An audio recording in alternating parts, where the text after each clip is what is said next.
Hello everyone, welcome to Sprint UPSC. So we are discussing the history of Tamil Nadu board. This is a summary chapter और हम यहाँ पे summary session है. summary में 15 chapter की summary पढ़ रहे हैं अर्ली मिडिल इंडिया. तो देखिए एक्चुअली हमने ये सेशन है काफ़ी अच्छे से डिस्कस कर लिया है, डिटेल में डिस्कस कर लिया है. तो आप पहले वो सेशंस जाके देखिए, वो वीडियोस जाके देखिए, उसके बाद यहाँ पर आइए और ये वाले वीडियोस देखिए. It is going to help you to revise the entire session. So पहले कंटेंट्स देख लीजिए क्या क्या है इस चैप्टर में. पहली बात तो हमने राजपूत किंगडम के बारे में पढ़ा, अरब कॉन्क्वेस्ट कैसे सिंध में हुआ वो पढ़ा था. मोहम्मद ऑफ गजनी उनके इन्वेजन, मोहम्मद ऑफ गजनी वो Mohammad Ghori, battle of the राइन and what all are the causes of the failure of the Hindu kingdoms.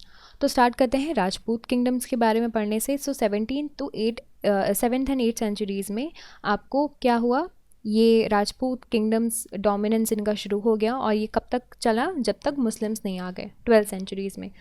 अब इनकी अगर हम ओरिजिन की बात करें तो देयर आर सेवरल थ्योरीज. कोई बोलते हैं कि ये जो फॉरेन इन्वेडर्स हैं उनके डिसेंडेंट्स थे और जो इंडियन क्षत्रिय वो थे.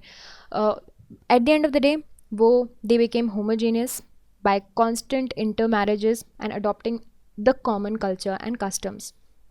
गुर्जर प्रतिहार्स जो थे वो सबसे अर्लीस्ट राजपूत रूलर्स थे and the first great leader of them was the Harishchandra.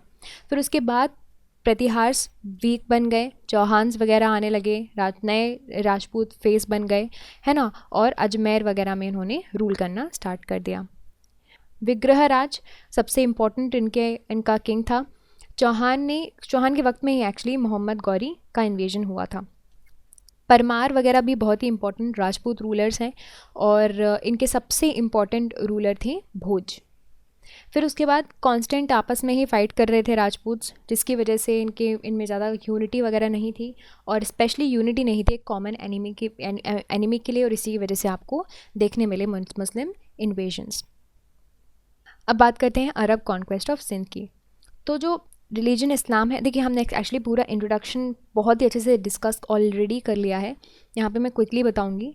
इस्लाम का रिलीजन इस्लाम जो है वो मक्का में उसका जन्म हुआ, अरेबिया में उसके फाउंडर थे प्रॉफिट मोहम्मद. सो जो भी फॉलोअर्स होते हैं उनके like all other followers of Mohammad, they set up an empire और उन्होंने अपने एम्पायर का नाम रख लिया कैलिफेट, खलीफा, है ना. तो उम्मयाद और अब्बासीद दो खलीफ थे और 1712 AD में मोहम्मद बिन कासिम ने फाइनली इन्वेड किया सिंध पे और he was the commander of Umayyad kingdom. इन्हीं उम्मयाद किंगडम के कमांडर थे. फिर उसके बाद सिंध में आपको देखने मिलेगा कि अरब का जो रूल है वो कंटिन्यू हुआ.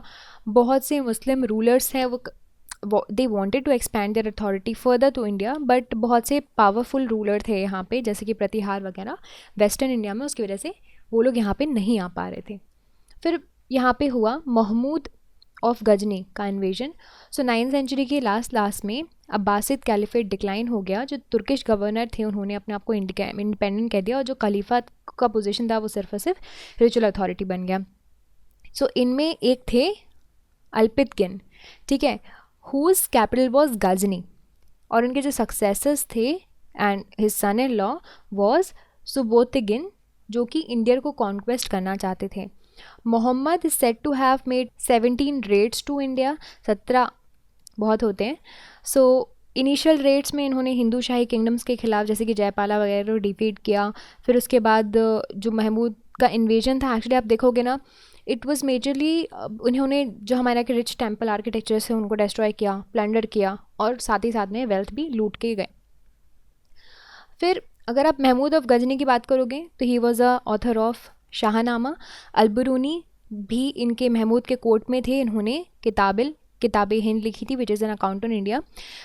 इनके जो कॉन्क्वेस्ट थे पंजाब मुल्तान के, वो उसने भारत की पूरी पॉलिटिकल कंडीशंस जो है वो चेंज कर दी थी. उसकी वजह से तुर्क अफ़गान इन्वेजन भी हमारे भारत में आने लगे थे और उसकी वजह से इवन जैंजेटिक वैली तक आने लगे थे. इसकी वजह से इंडिया के जो रिसोर्सेज थी वो ड्रेन हो रही थी और फिर उसके बाद बहुत सारे रेड्स और इस वजह से मैन पावर में भी इंडिया डिप्राइव हो रहा था. मोहम्मद गौरी की बात करते हैं. सो इन्होंने as a vassal of Ghazni start किया था, इंडिपेंडेंट हो गए थे उनकी डेथ के बाद, मोहम्मद महमूद की डेथ के बाद। फिर उसके बाद इनने अपनी पोजीशंस वगैरह स्ट्रॉन्ग कर ली और फिर सोचा कि चलो इंडिया घूम के आते हैं। फिर उसके बाद जैसे ही इंडिया के जो रूलर्स थे उनको हराना शुरू किया, यहाँ पे जो नॉर्थ इंडिया में जो हिंदू प्रिंसेस थे उनको पता चला कि यार बहुत बुरी सिचुएशन है, तो अब क्या करते हैं, अब हम सब एक साथ मिलकर लड़ते हैं, ठीक है। तो फिर उन्होंने एक कॉन्फिडेंसी बना ली पृथ्वीराज चौहान के अंदर। यहाँ पे आते हैं पृथ्वीराज चौहान का रोल। पृथ्वीराज चौहान ने फिर उसके बाद एक लीडरशिप ली, फिर गौरी को डिफीट किया in the battle of Tarain.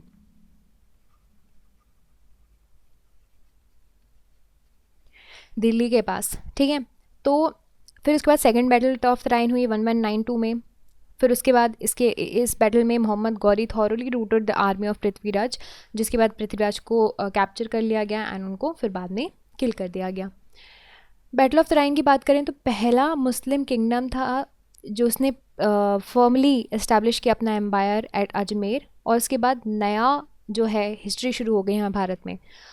After his brilliant victory over Prithviraj at the Tarain, Mohammad Ghori वापस चला गया गजनी, और फिर उसके बाद उसने यहाँ पे एक जनरल रख दिए कुतुबुद्दीन ऐबक कि ठीक है आप यहाँ पे इंडिया का कार्यभार संभालो। तो अगर हम बेसिकली देखा जाए कि हमारे यहाँ तुर्किश रूल कैसे स्टार्ट हुआ, battle of Tarain and Chandawar दोनों बैटल्स की वजह से। अब now talking about what will be the causes of the failure of the Hindu kingdom, कि हिंदू किंगडम कैसे फेल कर गए।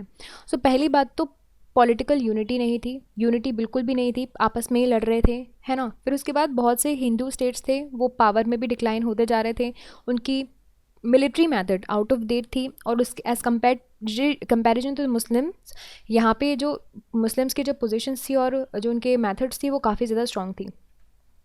मुस्लिम सोल्जर्स के पास बेटर ऑर्गेनाइजेशन था, एबल लीडर्स थे, उनके पास जो रिलीजियस जील थी वो उसकी वजह से वो भी और ज़्यादा मोटिवेटेड हुआ करते थे।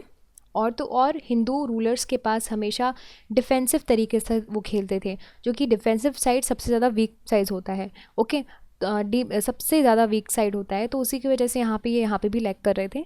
सो दैट इज़ हाउ, यही रीजंस थे कि हमारे यहाँ के जो हिंदू किंगडम्स थे वो फेल हो गए मुस्लिम इन्वेजन्स को टैकल करने से, and that is how the entire thing happened. I hope you liked this video, and if you did, you can subscribe to the YouTube channel for more videos and updates, and also you can download the Sprint UPSC app to practice book chapter and topic wise.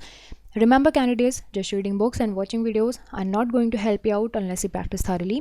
So identify your mistakes and work to improve your performance, and Sprint UPSC is the perfect app to do all of this. अगर आपको ये video पसंद आया हो तो हमारे YouTube channel को subscribe कीजिए, और वीडियोज़ एंड अपडेट्स के लिए साथ ही साथ डाउनलोड कीजिए स्प्रिंट यूपीएससी ऐप। यहाँ पर आप अपनी book chapter and topic wise practice कर सकते हैं। देखिए, सिर्फ बुक पढ़ने से और वीडियोस देखने से मदद नहीं मिलेगी। जब तक आप अच्छे से प्रैक्टिस नहीं करोगे तो अपनी मिस्टेक्स को जानिए, परफॉर्मेंस को इम्प्रूव कीजिए, और स्प्रिंट यूपीएससी इसके लिए परफेक्ट ऐप है। I will see you soon in the next video. Thank you very much.